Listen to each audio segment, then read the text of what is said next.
Howdy partners, welcome back to my channel. I'm so excited you're here because today we're diving headfirst into a brand new tale filled with grit, charm, and a whole lot of heart. Get ready to meet some unforgettable characters in a setting that's as vast and beautiful as the human spirit. We're talking about Sagebrush and Sass, a story that's going to sweep you away to the wild landscapes of the American West. Think sweeping vistas, dusty trails, and a whole heap of determination. So grab your favorite drink, settle in, and get ready to be transported. Don't forget to hit that like button and subscribe so you don't miss a single chapter of this epic adventure. Let's get started with Sagebrush and Sass. Copyright CEMallery. Chapter 1. The Heiress in High-Top Boots. The stagecoach rattled into Cactus Junction like a tin can full of angry bees, spitting dust and dreams across the parched landscape. For the passengers, it was just another stop on the long, monotonous trail. For the townsfolk, it was Tuesday. But for Evie Fairweather, it was a declaration of war. Eevee, a creature of silk and society from the hallowed halls of Boston, had been exiled to this god-forsaken corner of the West by her exasperated father. "Find some grit, Evelyn," he'd bellowed, waving a dismissive hand at her latest failed attempt to launch a millinery business. "Prove you're more than just a pretty face and a fair-weather fortune." So here she was, perched precariously on the edge of a leather seat, clutching a parasol that was about as useful against the desert sun as a teacup against a tidal wave. Her luggage, a collection of steamer trunks filled with Parisian gowns and sensible walking shoes, which, in retrospect, were anything but, threatened to topple the entire contraption. The moment the stagecoach lurched to a halt, Eevee sprang into action. Or rather, she attempted to. Her foot caught on the hem of her traveling skirt, sending her sprawling onto the dusty street in a tangle of limbs and lace. The parasol flew one way, her hat, a confection of feathers and velvet, another, and her meticulously packed suitcase tumbled after her, bursting open to reveal a cascade of silk stockings and a rather scandalous French novel. The townsfolk of Cactus Junction, a motley crew of cowboys, shopkeepers, and sun-baked eccentrics, watched the spectacle with a mixture of amusement and suspicion. A few snickered, a few whistled, and a few simply stared, their eyes narrowed against the glare. "Well now," drawled a voice from the porch of the saloon. "Looks like we got ourselves a visitor, and a right clumsy one at that." Eevee, mortified but undeterred, scrambled to her feet, brushing dust from her skirt and attempting to salvage what dignity she could. Her cheeks burned, but she lifted her chin, determined to face her new life with the same unwavering optimism that had led her to believe she could successfully run a hat shop in the first place. "Good day," she announced, her voice trembling slightly. "I am Evelyn Fairweather, and I shall be residing here for the foreseeable future." A ripple of murmurs spread through the crowd. "Fairweather, you say?" a grizzled old-timer piped up. "Any relation to that fancy-pants banker from back east?" "Indeed," Eevee replied, forcing a smile. "He is my father." The crowd's reaction was immediate and predictable, a collective groan.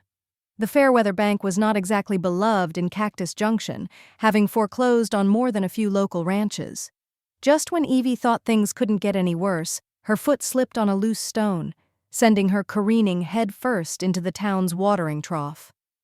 The icy water shocked her system, and she emerged sputtering and gasping, her hair plastered to her face and her clothes clinging to her like a second skin. The townsfolk erupted in laughter. Even the grizzled old-timer couldn't help but chuckle. "Welcome to Cactus Junction, Miss Fairweather," a deep voice said from behind her. "Looks like you've made quite the splash." Eevee turned to see a tall, broad-shouldered man standing before her, his eyes crinkled in amusement. He wore a dusty Stetson, a worn leather vest, and a silver star pinned to his chest. "Sheriff Boone McGraw, at your service," he said, tipping his hat. "And I reckon you're about as far from Boston as a body can get." Boone McGraw was a man of few words and even fewer smiles. He had a reputation for keeping the peace in Cactus Junction, a task that required equal parts grit, wit, and a healthy dose of patience. He was also, Eevee couldn't help but notice, rather handsome with a rugged face, piercing blue eyes, and a jawline that could cut glass. "Sheriff," Eevee said, trying to regain her composure. "A pleasure, I'm sure. Though I must confess this is not exactly the grand entrance I had envisioned. "Well, Miss Fairweather," Boone said, his lips twitching slightly, "around here we prefer our entrances a little less damp. But don't you worry, you'll fit right in, eventually." He offered her a hand, and Eevee, swallowing her pride, accepted it. As he pulled her from the trough, their eyes met, and for a brief, electric moment, the laughter of the crowd faded away.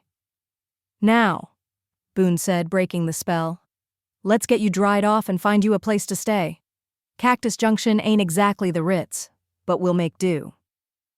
And so began Evie Fairweather's adventure in the Wild West.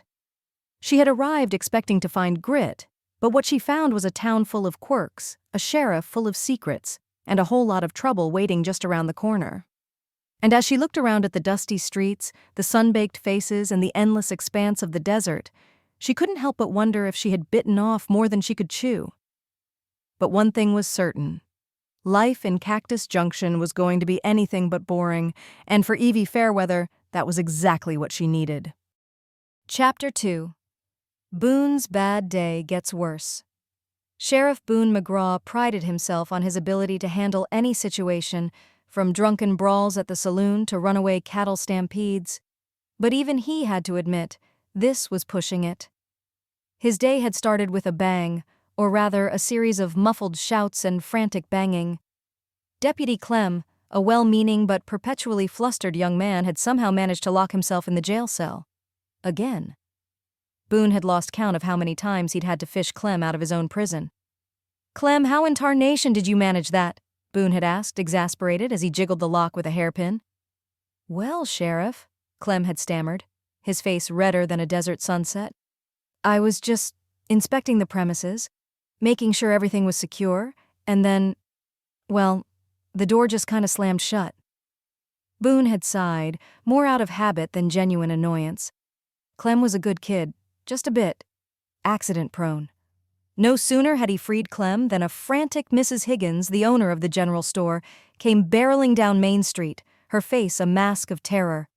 "Sheriff! Sheriff! There's a beast in my store!" she'd shrieked, clutching her chest. A four-legged horned terror. Boone had grabbed his hat and followed Mrs. Higgins back to the store, where he found the source of her distress, a runaway goat, happily munching on a display of licorice whips. The goat apparently had escaped from Farmer McGregor's pen and decided to sample the local delicacies. It took Boone a good half-hour to wrangle the goat, which seemed to have a particular fondness for his trousers. By the time he'd returned the beast to Farmer McGregor, his patience was wearing thin. And then, of course, there was Evie Fairweather.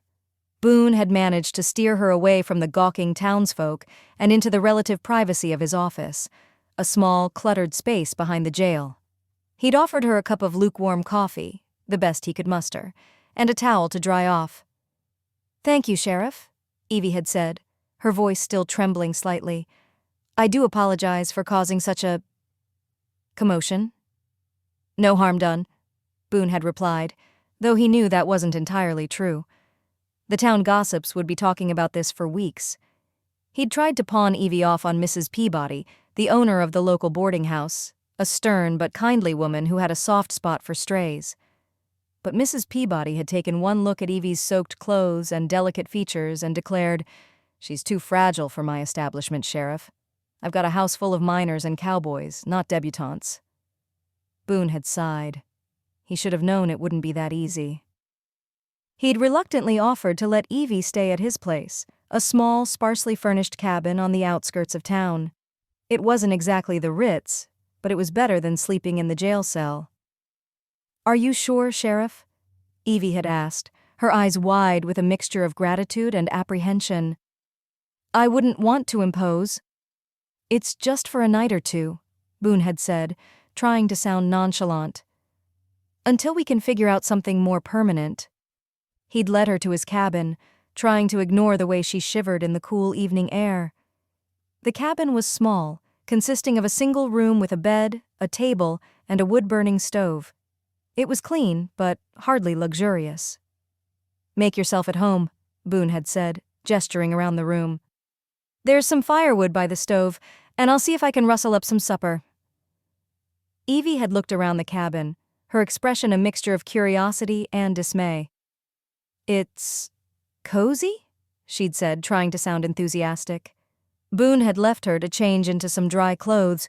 He'd found a spare shirt and a pair of trousers that were several sizes too big, while he went to the general store to pick up some supplies. He returned to find the cabin filled with smoke. "Evie!" he'd shouted, bursting through the door. "What in tarnation is going on?"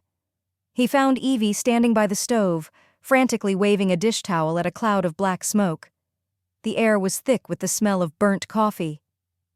I was trying to make coffee," she'd stammered, her face covered in soot. "I thought it would be a nice gesture." Boone had stared at the charred remains of the coffee pot, his patience finally snapping. "Miss Fairweather," he'd said, his voice dangerously low, "I appreciate the thought, but I think it's best if you leave the cooking to me." He'd spent the next hour cleaning up the mess, while Evie sat on the bed looking thoroughly miserable. He'd managed to salvage some beans and bacon, which he cooked over the fire. "Here," he'd said, handing her a plate. "Eat up. You need your strength." Evie had taken a bite of the beans, her face wrinkling slightly. "It's rustic," she'd said. Boone had chuckled. "That's one word for it." As they ate in silence, the town gossips, led by the ever-vigilant Mrs. Higgins, had gathered outside the cabin, peering through the windows and whispering to each other. Boone could practically feel their eyes on him, judging him, speculating about his intentions. He sighed. This was going to be a long night. "Sheriff," Evie had said, breaking the silence, "I know I've been nothing but trouble since I arrived, but I promise I'll do my best to stay out of your way." Boone had looked at her, really looked at her, and saw the genuine remorse in her eyes. He realized that she wasn't just a spoiled heiress, she was a fish out of water, trying to navigate a world she didn't understand. "Don't worry, Miss Fairweather," he'd said, a hint of warmth creeping into his voice. "We'll figure it out." But as he lay in his bed that night, listening to the wind howling outside and the soft snores of Evie Fairweather in the next room, Boone couldn't help but wonder if he'd made a terrible mistake. His bad day had just gotten a whole lot worse, and he had a feeling deep down in his gut that this was just the beginning. Chapter 3. The Great Cactus Junction. Bakeoff. The Cactus Junction Bakeoff was the highlight of the town's social calendar, a fiercely competitive event where culinary reputations were made and broken. For Evie Fairweather, it was an opportunity to prove she was more than just a clumsy city gal. It was a chance to win over the hearts and stomachs of Cactus Junction. The problem? Evie couldn't bake to save her life. "Are you sure about this, Miss Fairweather?" Boone asked, leaning against the doorframe of the cabin, his arms crossed over his chest. He watched as Evie frantically flipped through a tattered cookbook, her brow furrowed in concentration. "Of course I'm sure, Sheriff," Evie replied, not looking up. "I need to show these people that I'm not just some pampered princess. I can contribute, I can bake." Boone raised an eyebrow. "Last time you tried to make coffee, you nearly burned down the cabin." Evie glared at him. "That was a minor setback. Besides, I have a secret weapon." She held up a faded, handwritten recipe card. "My grandmother's famous Boston cream pie. It's a Fairweather family tradition." Boone chuckled. "Boston cream pie? In Cactus Junction? You're going to have a hard time finding the ingredients." Evie's face fell. "Oh, right." She hadn't thought about that. Boston cream pie required ingredients like heavy cream, vanilla extract, and chocolate. Items that were about as common in Cactus Junction as snow in July. "Don't worry," Boone said, a mischievous glint in his eye. "I might know a few people who can help." And so began Evie's quest for the perfect Boston cream pie. With Boone as her guide, she scoured the town, bartering and begging for the necessary ingredients. She traded a silk scarf for a jar of Mrs. Higgins' homemade honey, convinced Farmer McGregor to part with a few precious eggs in exchange for a promise to knit him a new pair of socks, and even managed to sweet-talk the saloon owner, Big Bart, into giving her a bottle of his finest whiskey. For the vanilla extract, of course.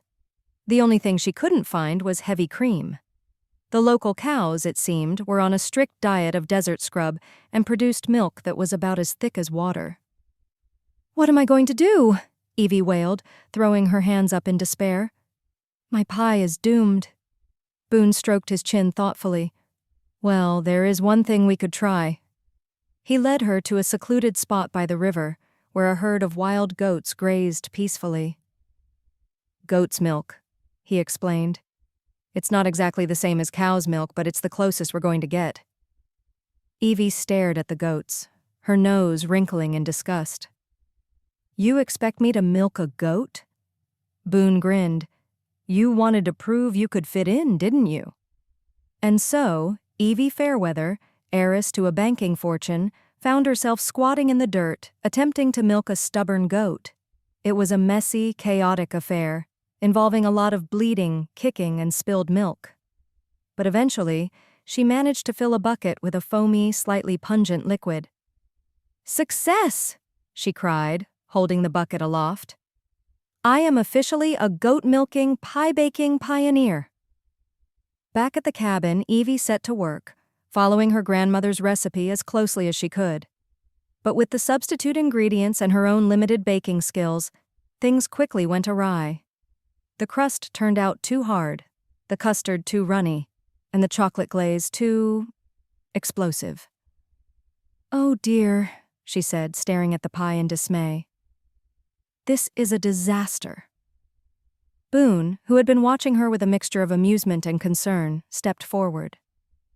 "Don't give up yet," he said. "We can fix this." Together they salvaged what they could, adding extra honey to sweeten the custard, sprinkling cinnamon to mask the goat's milk flavor, and improvising a new glaze with melted chocolate and a dash of Big Bart's whiskey. The result was unique. The pie was lopsided, slightly burnt, and smelled faintly of goats and whiskey, but it was also undeniably interesting. The day of the bake-off dawned bright and sunny. The town square was filled with tables laden with pies, cakes, and cookies of every shape and size. The air was thick with the aroma of sugar and spice. Eevee, dressed in her best, though slightly rumpled dress, stood nervously behind her table, her pie displayed proudly before her. She watched as the judges, a panel of local dignitaries, made their rounds, sampling each entry with solemn faces.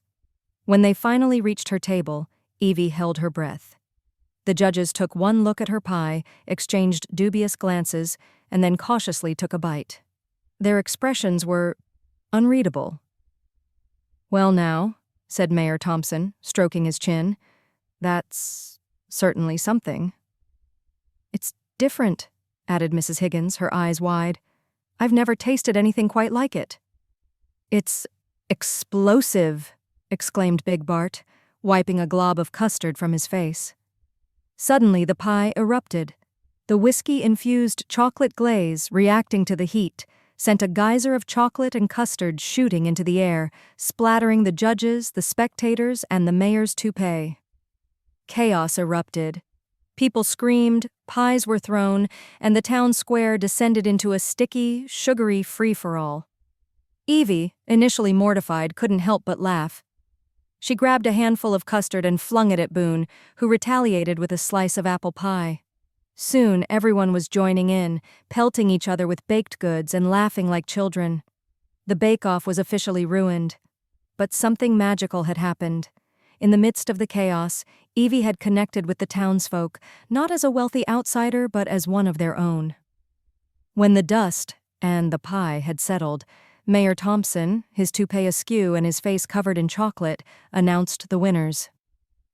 "And the award for most memorable entry goes to Miss Evelyn Fairweather," Eevee gasped, her eyes wide with surprise. "For her unique interpretation of Boston cream pie," Mayor Thompson continued, winking at her, "and for bringing a little bit of excitement to our humble town." Eevee beamed, accepting the dubious honor with a curtsy. She may not have won the bake-off, but she had won something far more valuable: the acceptance and affection of Cactus Junction. As she stood there, covered in pie and surrounded by laughing faces, she realized that she was finally starting to feel like she belonged. And as she caught Boone's eye, she knew that she was exactly where she was supposed to be, even if it meant a lifetime of goat's milk and exploding pies. Chapter 4. The Midnight Cattle Caper. The moon hung over Cactus Junction like a silver coin in this quiet little town.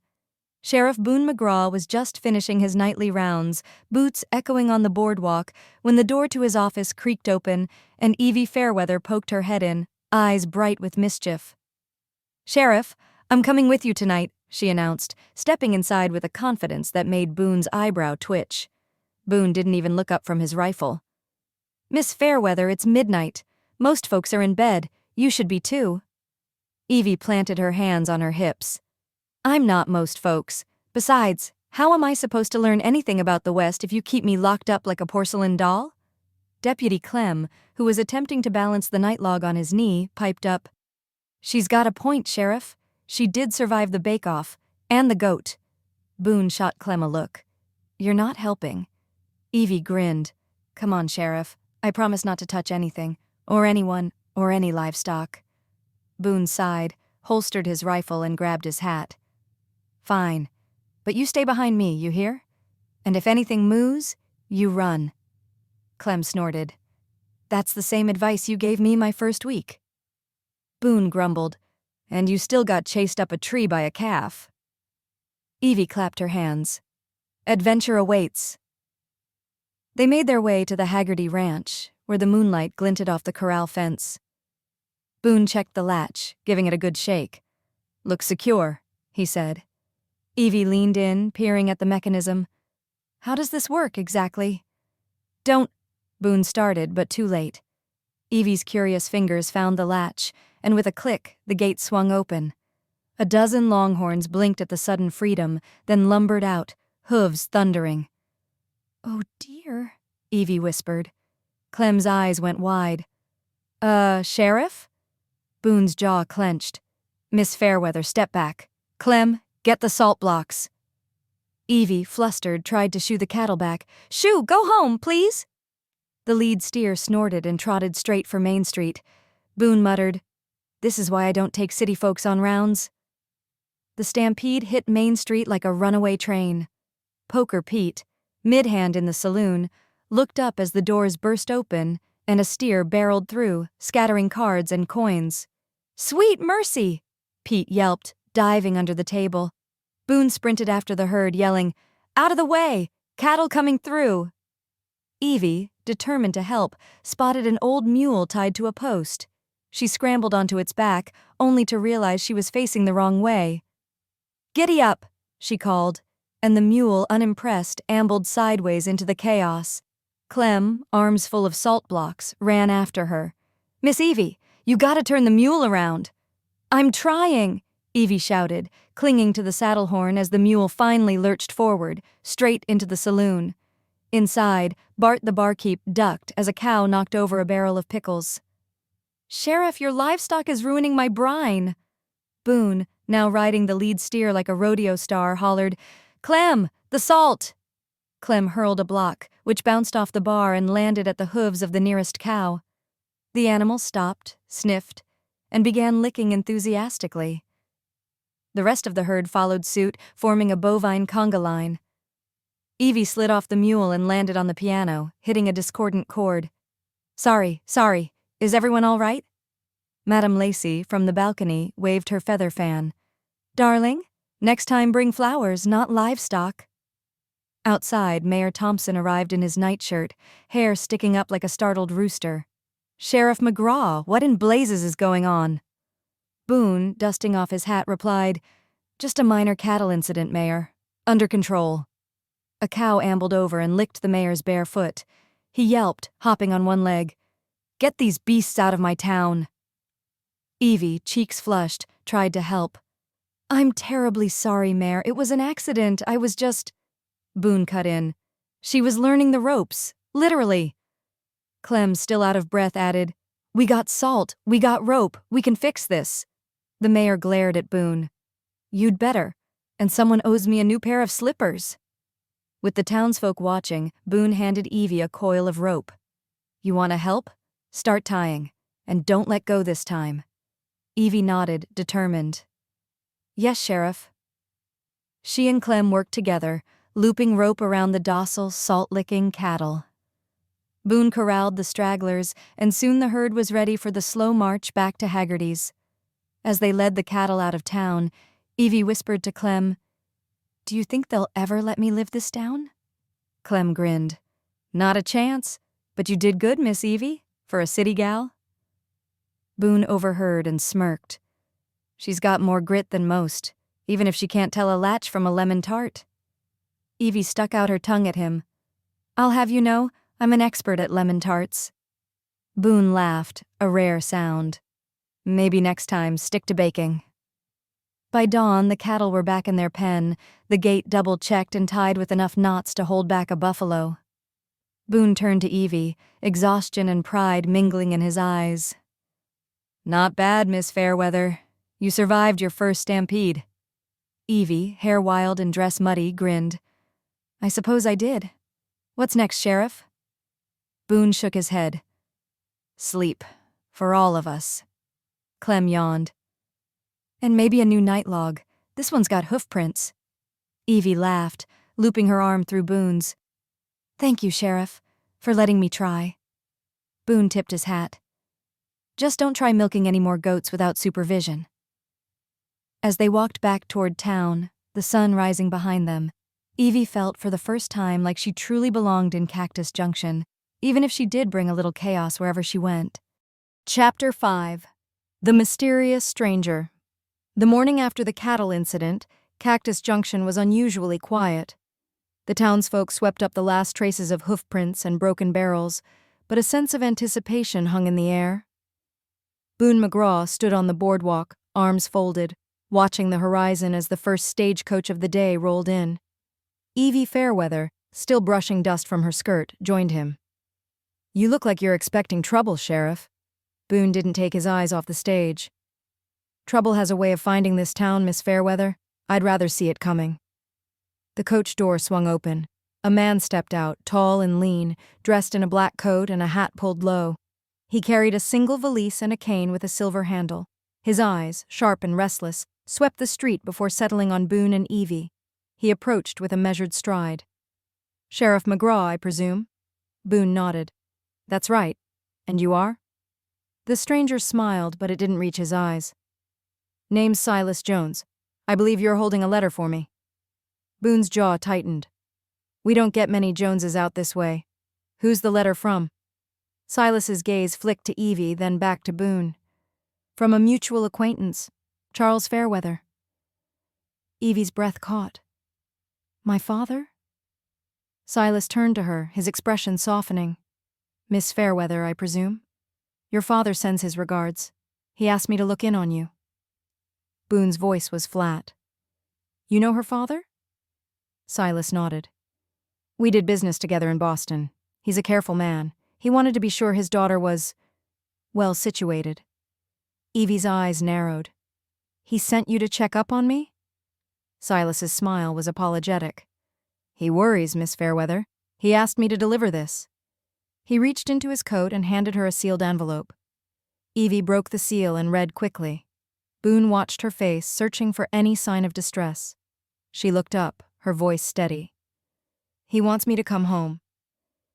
Boone's jaw clenched. "You planning to?" Eevee shook her head. "Not yet. I have things to finish here." Silas studied her, then turned to Boone. "I'll be staying at the boarding house. If you need anything, Sheriff, you know where to find me." Boone's eyes didn't leave Silas as he walked away. "I don't trust him," he said quietly. Eevee folded the letter, her hands trembling. "He knows my father. That's enough for me to be cautious." Boone nodded. "Stay close. If he's here for more than a social call, I want to know." Later that afternoon, Boone found Silas at the saloon, sitting alone at a corner table, a glass of whiskey untouched before him. Boone sat down across from him. "You said you did business with Charles Fairweather. What kind of business?" Silas's eyes were calm. "Railroads, land, the sort of business that changes a town's future." Boone's voice was low. We don't need changing, not by outsiders. Silas leaned forward. Every town needs something, Sheriff. Sometimes it's money, sometimes it's protection.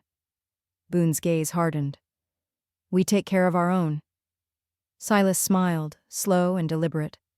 I'm sure you do. But sometimes trouble comes from places you don't expect. Boone stood. If you're here to stir up trouble, you'll regret it. Silas's voice was soft. I'm just here to deliver a message. What happens next is up to you.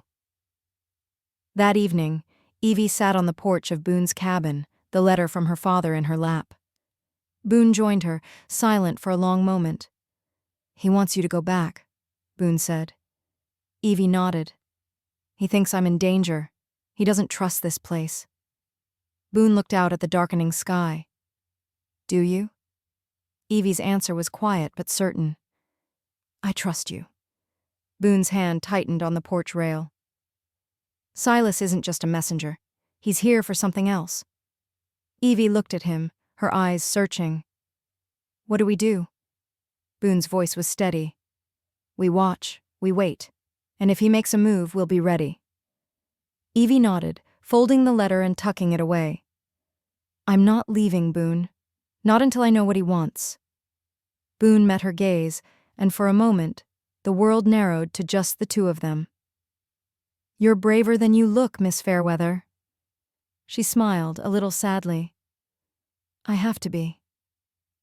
The night deepened around them, and somewhere in the shadows Silas Jones watched the cabin, his eyes cold and calculating, already planning his next move. Chapter 6. The Great Gold Rush Hoax. The next morning, Cactus Junction woke to a rumor that spread faster than prairie fire. By noon, the whole town buzzed with talk of gold in the hills. Boone McGraw heard it first from Clem, who burst into the sheriff's office, breathless and wild-eyed. Sheriff, you heard? Old man Tully says he found gold dust up by Widow's Ridge. Boone set down his coffee. Tully's been saying he found gold since the war. Last time it was fool's gold and a dead squirrel. Clem shook his head. This time he's got a nugget. Showed it to half the saloon. Folks are already packing shovels. Boone's eyes narrowed. Who started this? Clem hesitated. Silas Jones was buying drinks last night. Said he'd heard stories from the railroad men. Got everyone riled up. Boone stood, jaw set. Let's go. On Main Street, a crowd had gathered around Silas, who stood atop a barrel holding a small, glittering rock. Gentlemen, ladies, Silas called. I've seen gold before, and this is the real thing. There's a fortune waiting for anyone with the courage to dig for it. Eevee pushed through the crowd, her eyes flashing. Mr. Jones, are you certain? This town's been through enough wild goose chases. Silas smiled, tipping his hat. Miss Fairweather, I'd never mislead honest folk. I only share what I know. Boone stepped forward, voice hard. You're stirring up trouble, Jones. This town doesn't need another stampede. Silas shrugged. I'm just a messenger, Sheriff. If there's gold, who am I to keep it secret? A murmur ran through the crowd. Old man Tully waved his nugget. I seen it with my own eyes. Widow's Ridge is shining. Boone turned to Eevee. Stay close. I don't trust this. Eevee nodded, but her gaze lingered on Silas, who watched her with a knowing smile. By afternoon, half the town was headed for Widow's Ridge, shovels and pickaxes in hand. Boone and Eevee followed, wary. The hills echoed with the clang of metal and shouts of excitement. Clem ran up, panting. Sheriff, folks are digging everywhere. Someone's gonna get hurt.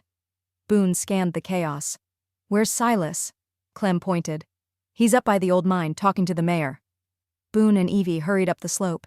They found Silas and Mayor Thompson in heated discussion. Mayor, I'm only suggesting a small investment, Silas was saying. A few dollars for a claim, and the town could prosper. The mayor wiped sweat from his brow. We can't just sell land to every prospector who shows up. Silas's voice was smooth. But think of the revenue. The railroad will come, businesses will grow. Boone cut in. Or the town will go broke chasing shadows. I've seen this before, Jones. You plant a rumor, sell a few claims, and disappear. Silas's eyes glinted. You're a suspicious man, Sheriff. Eevee stepped forward. If there's real gold, why not let the town test it? Bring the nugget to the assay office. Silas hesitated, then smiled. Of course, I have nothing to hide. The crowd gathered at the assay office. Boone watched as Silas handed the nugget to Mr. Pritchard, the old assayer. Pritchard examined it, then looked up, frowning. This is pyrite, fool's gold. A groan swept through the crowd. Tully stared at his nugget, crestfallen. You mean I dug up half the ridge for nothing? Boone faced Silas. You owe this town an explanation. Silas spread his hands. I only repeated what I heard. If there's no gold, I'm as disappointed as anyone. Eevie's voice was quiet but firm. You knew. You wanted to stir up trouble. Maybe buy up land cheap when folks got desperate. Silas's smile faded. You're clever, Miss Fairweather, but you're not from here. You don't know how things work. Boone stepped between them. She knows enough, and so do I. You're done here, Jones. Pack your bags. Silas's eyes lingered on Eevee. I'll go, Sheriff, but I'll be seeing you again, Miss Fairweather. The West is a small place. He turned and walked away, the crowd parting before him. As the sun set, Boone and Eevee stood on the ridge, watching the townsfolk trudge home, tired and empty-handed. Eevee sighed. I wanted to believe, just for a moment, that something wonderful could happen here. Boone looked at her, his voice gentle. Sometimes the best things aren't found in the ground. They're right in front of us. She smiled, brushing a strand of hair from her face. Thank you, Boone, for believing in this town, and in me.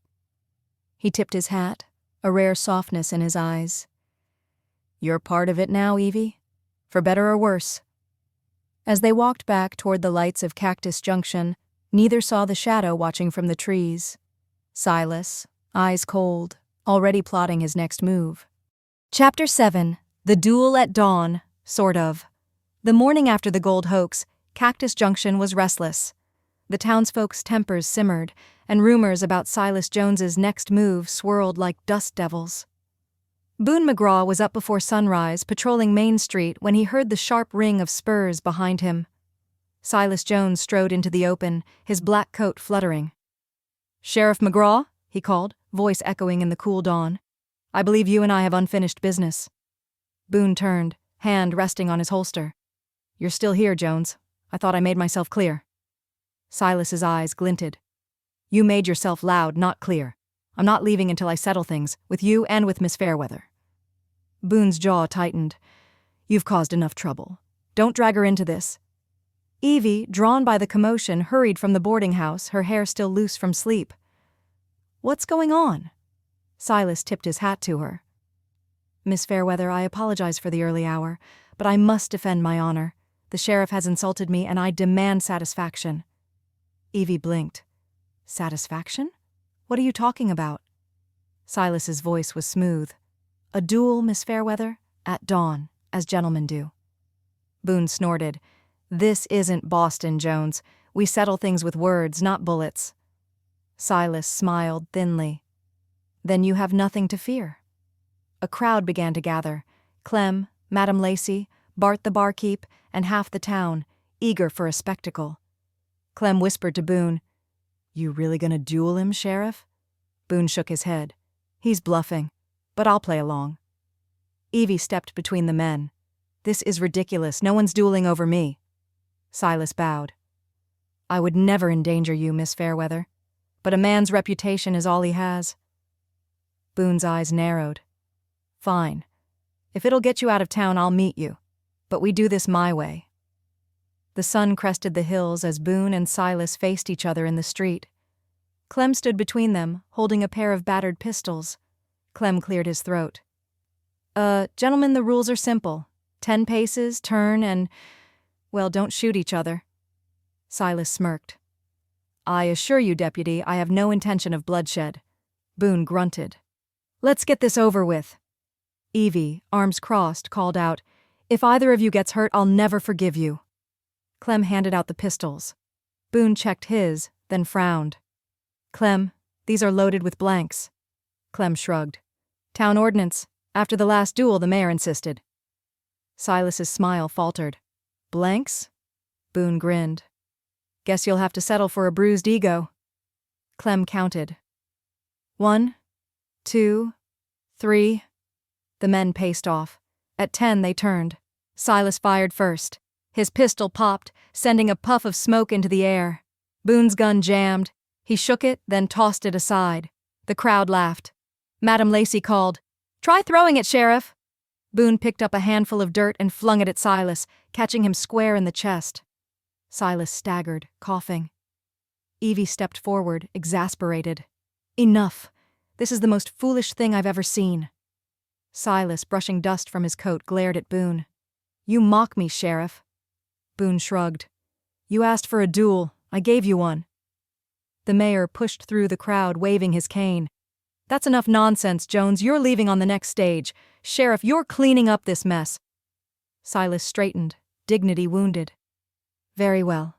I'll go. But this town will regret sending me away." Eevee met his gaze, her voice steady. "We'll take our chances." Silas's eyes lingered on her. "You're wasted here, Miss Fairweather. You could have had so much more." She shook her head. "I have everything I need." Silas turned, stalking away as the crowd parted. Boone watched him go, then turned to Eevee. "You all right?" he asked quietly. She nodded. "I'm fine, but I hope that's the last duel I ever see." Boone smiled, a rare warmth in his eyes. "With you around, I doubt it."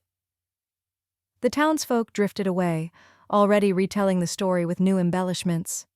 Boone and Eevee stood together in the morning light, the dust of the duel settling at their feet, both knowing that in Cactus Junction peace was always just a sunrise away from the next storm. Chapter 8. The Rodeo Ruckus. The annual Cactus Junction Rodeo arrived with a bang, bringing banners, barrels, and a wild energy that swept through the town like a summer storm. By noon, the main street was lined with wagons and townsfolk in their Sunday best, all eager for a day of spectacle and competition. Boone McGraw stood at the edge of the corral, arms folded, surveying the chaos with a wary eye. Evie Fairweather, cheeks flushed with excitement, hurried up to him. "Sheriff, I signed up for the rodeo." Boone's eyebrows shot up. "You did what?" She grinned, holding up a contestant's ribbon. "I'm in the pie-eating contest, the cow chip toss, and—" She hesitated. "The bronc riding." Boone shook his head. "Eevee, bronc riding isn't a game. You could get hurt." Eevee's eyes sparkled. "I've survived stampedes, duels, and your cooking. I'll be fine." Clem, clipboard in hand, ran over. "Sheriff, we got a problem. The rival team from Dry Gulch is here, and they're already causing trouble." Boone's jaw tightened. "What kind of trouble?" Clem pointed to the far end of the corral, where a group of rough-looking cowboys in red bandanas were jeering at the locals and letting their horses kick up dust. Eevee squared her shoulders. "Let me handle them." Boone caught her arm. "No heroics. Just stay out of their way." She smiled. "I'll be careful." The first event was the pie-eating contest. Eevee took her seat at the long table, flanked by Bart the barkeep and Madame Lacey, who wore a feathered hat and a determined expression. Clem raised a hand. "On your mark, get set, eat!" Eevee dove in, face first, emerging moments later with blueberry filling smeared across her nose. Bart groaned, clutching his stomach, while Madame Lacey daintily nibbled at her crust. Suddenly, one of the Dry Gulch boys accidentally knocked the table, sending pies flying. The crowd gasped as Eevee's pie landed in her lap. She stood, wiped her face, and grinned. "Guess I'll have to win the next event." Next came the cow chip toss. Boone watched, arms crossed, as Eevee stepped up to the line, a dried cow patty in hand. "Don't overthink it," Boone called. "Just aim for the barrel." Eevee nodded, wound up, and let fly. The chip sailed through the air, landing squarely in the barrel with a satisfying thunk. The crowd erupted in cheers. Clem whooped. "That's the farthest toss all day," the Dry Gulch boys grumbled, but Eevee just curtsied, dusting her hands. The bronc riding was last. Eevee stood by the gate, nerves fluttering in her stomach as Boone approached. "You don't have to do this," he said quietly. She met his gaze. "I want to. For me." He nodded, respect in his eyes. All right, just hold on tight. The gate swung open, and the world became a blur of hooves and dust. Eevee clung to the saddle, heart pounding, as the bronc bucked and twisted. The crowd shouted encouragement, and Boone's voice cut through the noise. "You've got this, Eevee." She lasted 8 seconds before tumbling into the dirt, breathless but grinning. Boone rushed to her side, helping her up. "You all right?" he asked. She laughed, brushing dust from her skirt. "Never better." Suddenly, a commotion erupted near the judges' stand. The Dry Gulch boys were arguing with the officials, claiming the contest was rigged. One of them shoved Clem, who stumbled back, dropping his clipboard. Boone stepped forward, voice cold. "That's enough. Your guest's here. Act like it." The biggest of the Dry Gulch men sneered. "Or what, Sheriff? You gonna make us?" Before Boone could answer, Eevee stepped between them.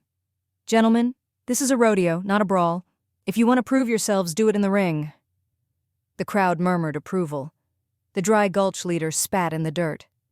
"Fine. One last event. Winner takes all." Boone nodded. "Name it." The man grinned. "Wagon race. Our best against yours." Eevee's eyes widened. "Boone, I can drive." He hesitated, then nodded. "All right, but I'm riding shotgun." The race was chaos from the start. Wagons careened around barrels, horses snorted and reared, and the crowd roared. Eevee gripped the reins, Boone beside her as they rounded the final turn, neck and neck with the Dry Gulch team. "Now!" Boone shouted. Eevee snapped the reins, urging the horses forward. The wagon lurched, wheels rattling, and they surged ahead, crossing the finish line just inches before their rivals. The crowd erupted in cheers. Clem waved the checkered flag, breathless. "Cactus Junction wins!" The Dry Gulch boys slunk away, muttering. Boone grinned at Eevee, pride shining in his eyes. "You did it," he said. She smiled, heart pounding. "We did it." That night, as lanterns glowed and music drifted from the saloon, Boone and Eevee stood together on the edge of the dance floor. "Thank you, Boone," she said softly, "for believing in me." He took her hand, his voice gentle. "You never needed my belief, Eevee. You just needed a chance."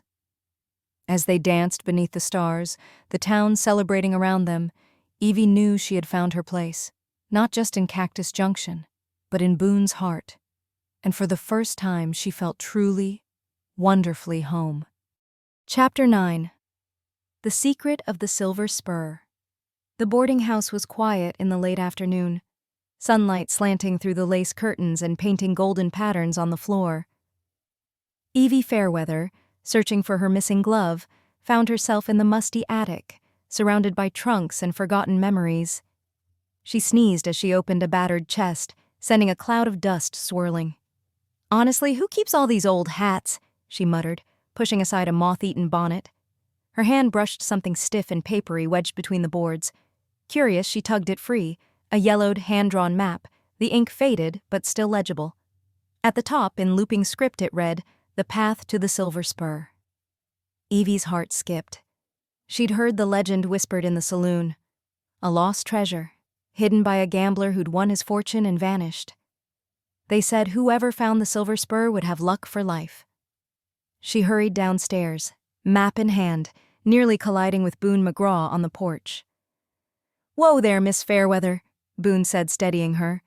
"You look like you've seen a ghost." "Better," Eevee replied, eyes shining. "I found a treasure map." Boone raised an eyebrow. "You found what?" She thrust the map at him. "Look, it's the Silver Spur. It was hidden in the attic. This could be real, Boone." He studied the map, skepticism clear on his face. "Or it could be a wild goose chase. You know how many folks have gone looking for that thing?" Eevee grinned. "But how many had me and you?" Boone tried to hide his smile. "All right, but if we end up knee-deep in rattlesnakes, I'm blaming you." They set out at dawn, Eevee in her sturdy boots, and Boone with his rifle slung over his shoulder. The map led them through the cottonwoods, across a shallow creek, and into the wild country beyond the edge of town.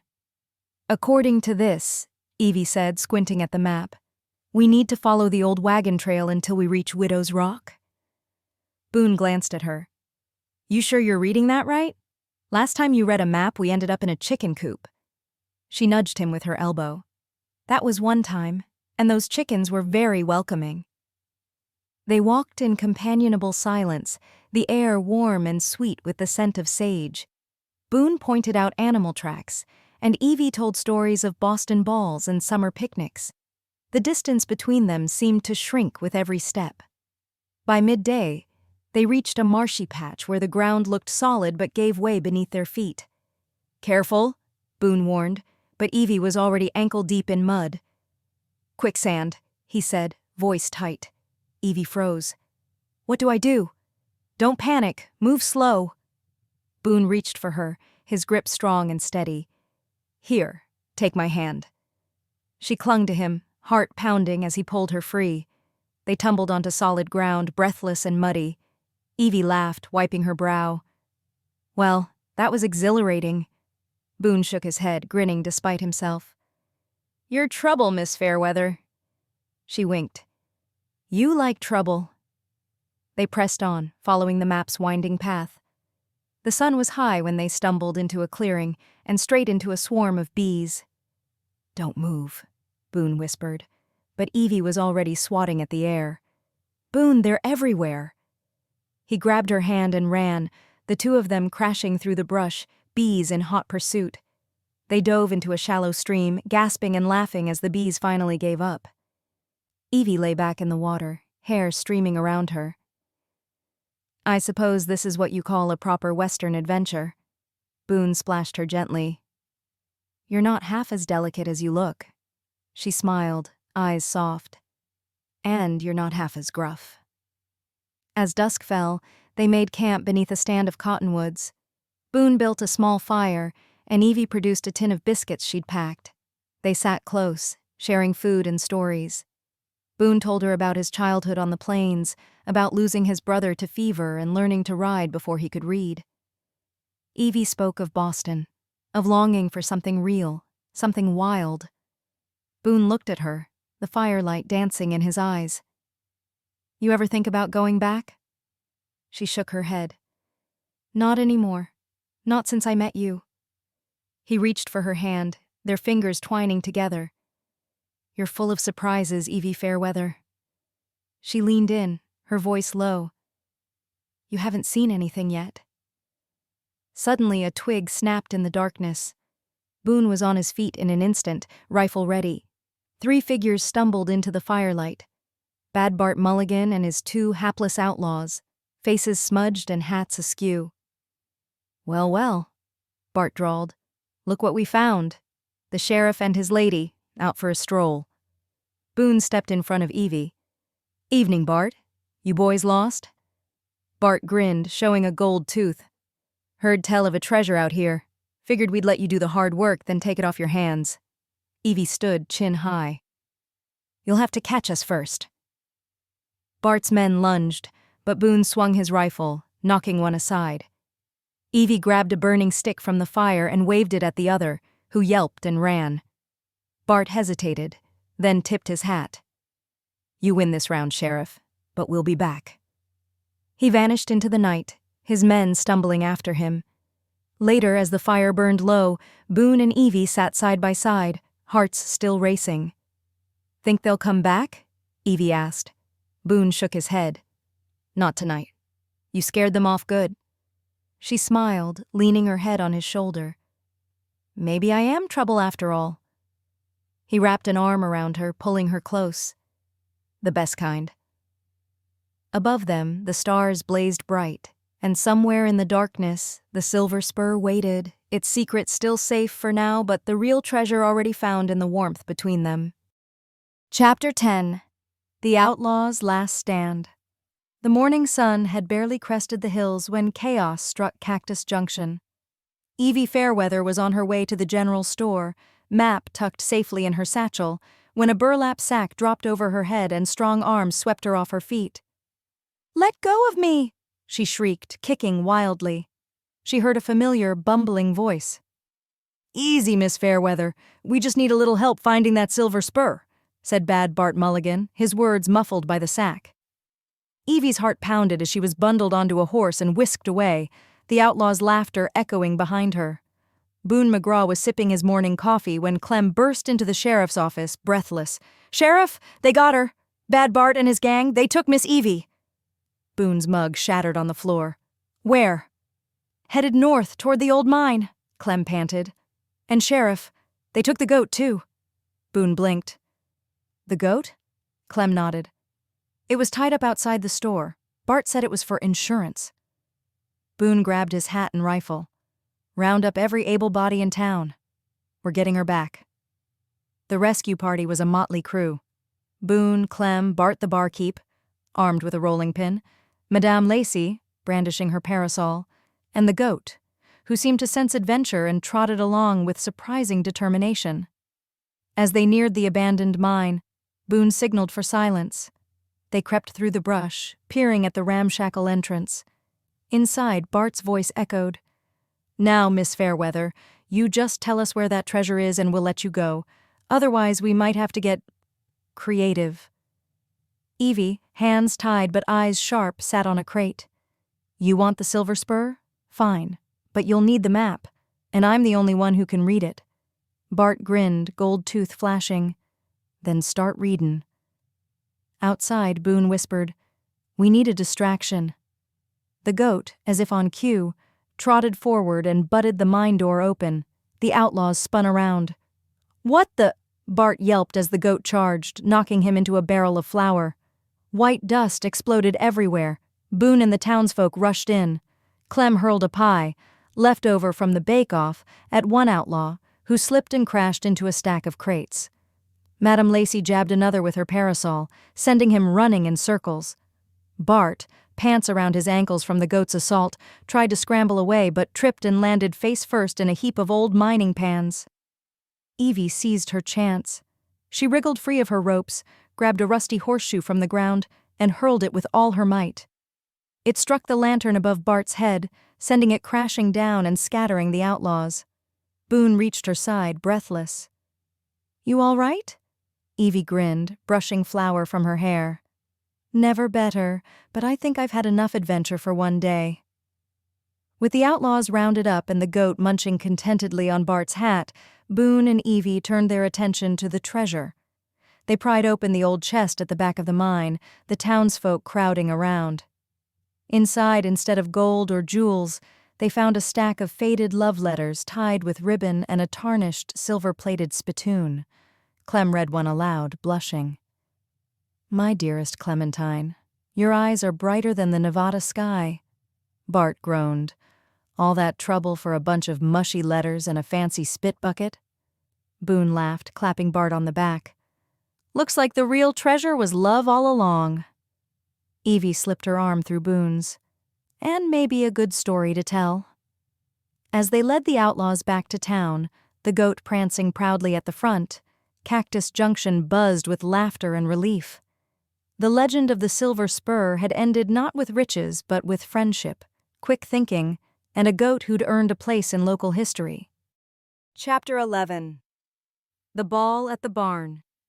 The sun dipped behind the hills, painting the sky in streaks of rose and gold, as Cactus Junction prepared for the grandest celebration the town had seen in years. The old Miller barn, swept and strung with lanterns, glowed with anticipation. Bunting fluttered from the rafters, and the scent of fresh hay mingled with the promise of music and laughter. Evie Fairweather stood in front of the cracked mirror in the boarding house, smoothing the skirt of her dress. It was a marvel, stitched together by the women of the town from scraps of patchwork quilts, each square a memory, a story, a welcome. The colors danced in the lamplight, and for the first time, Eevee felt not like a visitor, but like she belonged. Madame Lacey peeked in, her eyes shining. "You look radiant, darling. That dress is a love letter from Cactus Junction." Eevee smiled, nerves fluttering in her stomach. "I hope I don't trip over the hem." "Trip all you want," Madame Lacey said, pinning a wildflower in Eevee's hair. "Tonight you're the belle of the ball." The barn was already alive with music when Eevee arrived. Fiddles and banjos played a rollicking tune, and townsfolk spun across the floor in a blur of boots and laughter. Boone McGraw stood near the entrance, tugging at the collar of a suit that looked suspiciously like it had been borrowed from the undertaker. Clem sidled up, grinning. "Sheriff, you clean up all right. Never thought I'd see the day." Boone scowled, adjusting his tie. "I feel like a plucked chicken." Clem nudged him. "Eevee's here." Boone turned and his breath caught. Eevee glided into the barn, her patchwork dress swirling, her eyes bright with excitement. The crowd parted, and for a moment Boone forgot how to speak. Eevee found him, her smile shy. "Sheriff McGraw, would you care to dance?" He cleared his throat, offering his arm. "I'd be honored, Miss Fairweather, but I should warn you, I've got 2 left feet," she laughed, taking his hand. "Then I'll just have to lead." They joined the dancers, Boone stiff at first, Eevee guiding him through the steps. The music quickened, and Boone, determined to keep up, promptly stepped on Eevee's toes. "Ow!" she yelped, then burst out laughing. Boone blushed. "Sorry, told you I was dangerous." Eevee squeezed his hand. "I like a little danger." They spun again, and Boone relaxed, letting the music carry them. Around them, the townsfolk cheered, clapping in time. Bart the barkeep passed out lemonade, and Madame Lacey led a line dance that left everyone breathless. Suddenly, a commotion erupted near the refreshment table. A barn owl drawn by the lanterns swooped in and landed squarely in the punch bowl, sending crimson liquid splashing. Clem shouted, "Somebody get that bird!" The owl, unbothered, took a sip, then flapped off with a triumphant hoot, leaving the crowd in stitches. Eevee wiped tears of laughter from her eyes. "Only in Cactus Junction." Boone grinned, his arm still around her waist. "Wouldn't have it any other way." As the night wore on, the music slowed. Boone and Eevee found themselves alone on the dance floor, the lanterns casting soft shadows. Eevee looked up at him, her voice gentle. "You know, I never thought I'd find a home out here." Boone's gaze softened. "You are home, Eevee. This town, it's better with you in it." She rested her head on his shoulder. "I don't want to leave." He hesitated, then spoke, his words quiet but sure. "I don't want you to go. Not ever." She looked up, eyes shining. "Then ask me to stay." Boone smiled, the last of his reserve melting away. "Evie Fairweather, will you stay in Cactus Junction with me?" She answered with a kiss, sweet and certain, as the townsfolk erupted in cheers and applause. Later, as the barn emptied and the stars wheeled overhead, the townsfolk gathered for a final toast.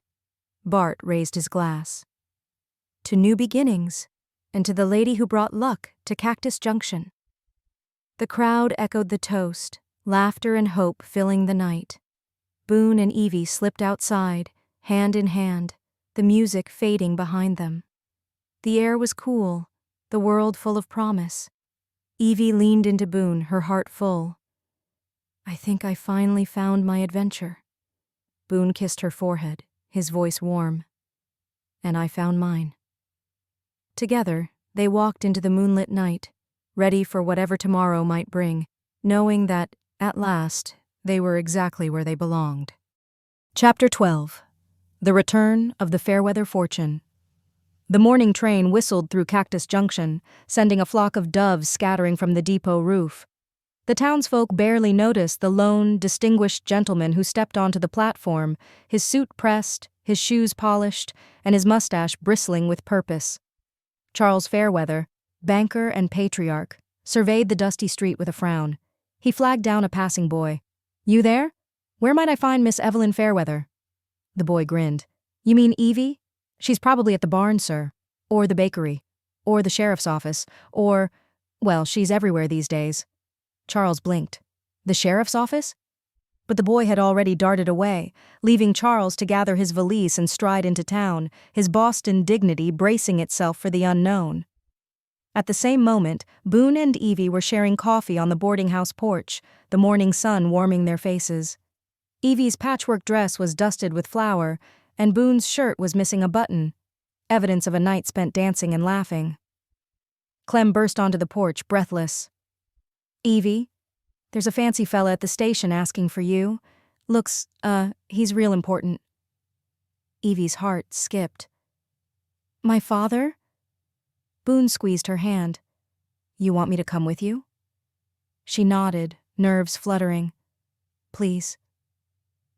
They met Charles Fairweather at the edge of Main Street, where he was already embroiled in confusion. Mayor Thompson, still in his nightshirt, was waving his cane at Charles's luggage. Now see here, stranger. You can't just leave your trunk in the middle of the street. We've had trouble with cattle rustlers lately, and you look mighty suspicious. Charles bristled. I am not a rustler, sir. I am Charles Fairweather of Boston, here to see my daughter. The mayor squinted. Boston, eh? You got any proof? Eevee hurried forward.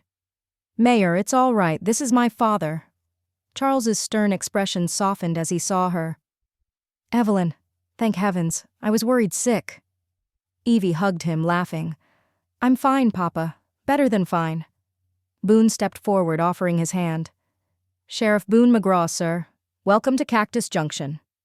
Charles eyed Boone's calloused hand, then shook it. So you're the law in these parts. Boone nodded. I do my best. The mayor, mollified, offered to show Charles around.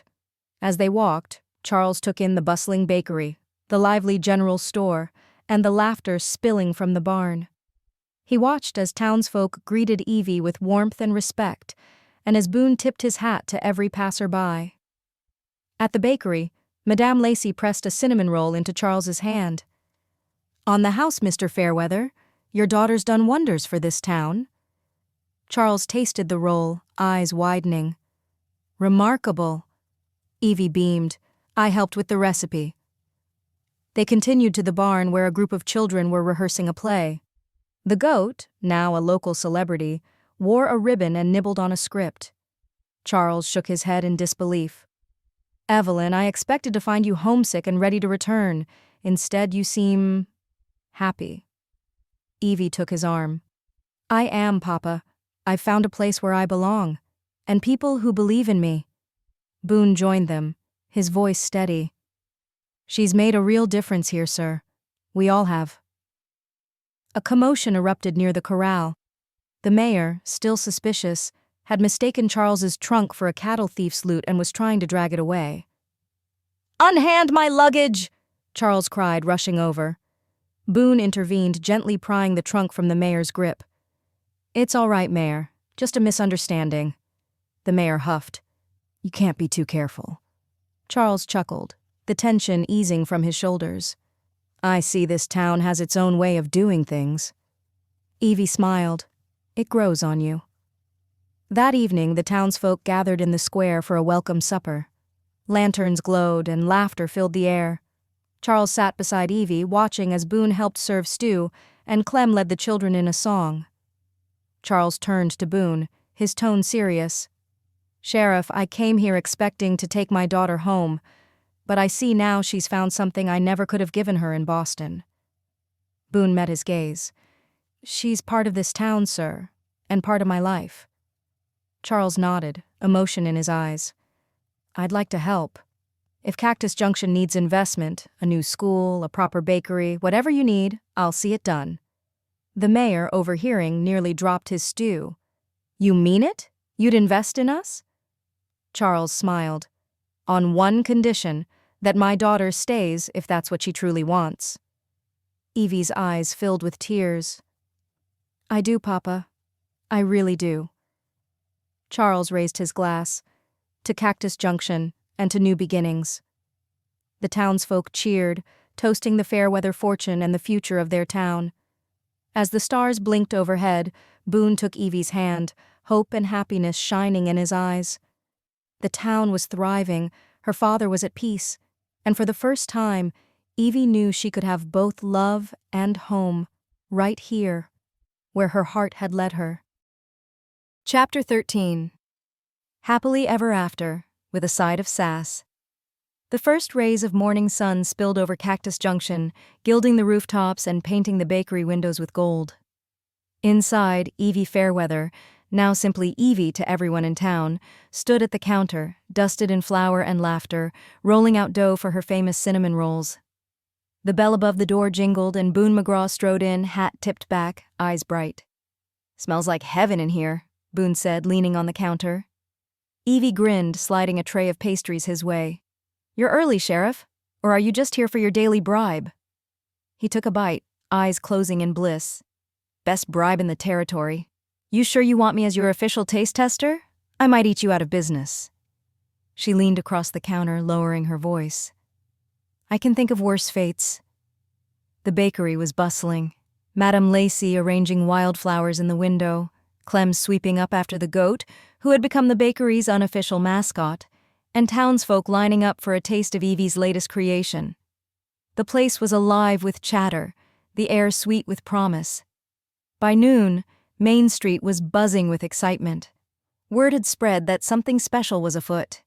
Boone, looking uncharacteristically nervous, paced outside the bakery, a small velvet box clutched in his hand. Clem sidled up, grinning. "You sure about this, Sheriff?" Boone shot him a look. "Never been more sure of anything." The mayor, Madame Lacey, Bart the barkeep, and half the town gathered, whispering and nudging each other. Even the goat seemed to sense the occasion, prancing in circles with a basket of confetti tied to its back. Eevee stepped outside, wiping her hands on her apron. "What's all this fuss?" Boone took her hand, dropping to one knee in the middle of Main Street. The crowd hushed, every eye on them. "Evie Fairweather," Boone said, voice steady. "You turned this town upside down and you turned my world right side up. Will you marry me?" For a heartbeat, the world stood still. Then Eevee laughed, tears sparkling in her eyes. "Of course I will, you stubborn, wonderful man." The crowd erupted in cheers. The goat, startled by the noise, kicked its basket, sending a shower of confetti over the couple. Boone pulled Eevee into his arms, spinning her as the townsfolk whooped and clapped. The wedding was held a week later, right in the heart of Cactus Junction. The barn was strung with lanterns, wildflowers adorned every table, and the whole town turned out in their finest. Eevee wore a dress stitched from the same patchwork as her ball gown, and Boone looked every inch the proud groom in his best suit. As the ceremony ended, Madame Lacey led the first toast. "To Eevee and Boone, may your days be sweet, your nights be lively, and your adventures never end." The goat, not to be outdone, nudged a pie off the dessert table.